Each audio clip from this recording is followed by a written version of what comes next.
Ya, selamat siang rekan-rekan. Kita mulai untuk training hari ini ya. Harusnya tes gitu ya. Boleh kita foto bersama dulu di awal-awal. Boleh dibuka kameranya biar nanti lebih tenang proses perjalanan berikutnya. Kita foto bersama dulu, teman-teman. 1,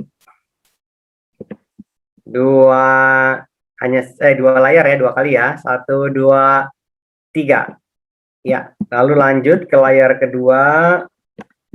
Definisi tes anak itu adalah alat bantu ya Bapak Ibu. Ini poin yang penting adalah alat bantu. Jadi kita tidak boleh bergantung hanya pada alat. Gitu. Jadi artinya kenapa? Kalau kita sebagai psikologis diwariskan observasi sama wawancara itu yang paling utama. Lalu untuk membantu supaya cepat, supaya bisa massal, itu kita menggunakan alat tes, gitu ya. Jadi ingat jangan menggantungkan seluruh kesimpulan pada alat tes. Kesimpulan itu didapat dari interaksi, hasil tes, hasil observasi, hasil wawancara, hasil anamnesa, data demografis dan lain-lain gitu ya. Jadi itu yang kita namakan dengan integrasi. Utamanya karakter tes anak itu adalah bahwa tes anak itu biasanya berubah normanya itu lebih ketat gitu ya. Dia biasanya normanya per 6 bulan gitu. Karena apa? Anak itu perubahannya cepat gitu ya. Finland Maturity Social Maturity Scale ini dikembangkan oleh Edgar Edol. Ini sebenarnya tesnya sudah cukup lama gitu. Nah, di sini memang dalam hal prinsip FSMS di sini adalah mengevaluasi perkembangan individu. Nah, ini kita lihat nih dari perkembangannya gitu ya. Nah, di sini memang dalam hal prinsip FSMS di sini adalah mengevaluasi perkembangan individu. Nah, ini kita lihat nih dari perkembangannya gitu ya.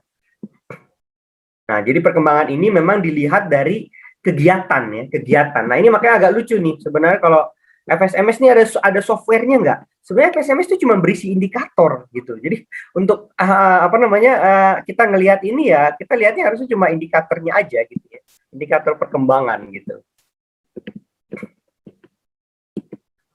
Oke, sebelumnya perkenalkan Bapak Ibu, nama saya Dia. Jadi saya dari tim asesmen Harana Dia. Di sini saya akan membantu untuk menjelaskan berkaitan dengan proses administrasi dari tes VSMS sendiri.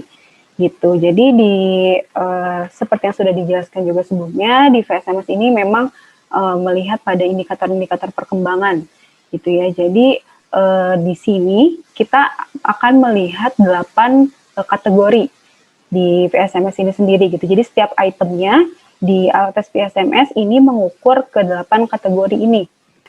Nah, jadi si self-help general ini adalah kategori yang dia melihat pada kemampuan anak dalam menolong dirinya sendiri. Oke, nah dari 8 kategori tersebut sebenarnya kemampuan bersosialisasi dan berkomunikasi itu lebih penting gitu ya, atau yang menjadi fokus utamanya. Di sini alat-alat yang kita butuhkan adalah worksheet-nya sendiri. Worksheet ini berupa alat tesnya dan lembar untuk melakukan ini ya, scoringnya gitu, atau lembar terpisah untuk kita menginput scoringnya seperti itu. Oke, mari kita lanjutkan proses administrasinya. Jadi langkah pertama yang harus Bapak Ibu lakukan di sini adalah untuk menentukan chronological age-nya dulu ya, atau usia kronologis dari anak. Di VSMS ini sendiri, ini ada beberapa bentuk skor yang dapat diberikan pada anak ya. Jadi di sini ada 1, 2, 3, 4, 5. Ada 5 jenis skor yang dapat diberikan untuk anak. Untuk proses administrasi atau scoring dari VSMS ini sendiri. Jadi yang pertama ini kita harus menentukan skor basal atau skor dasarnya.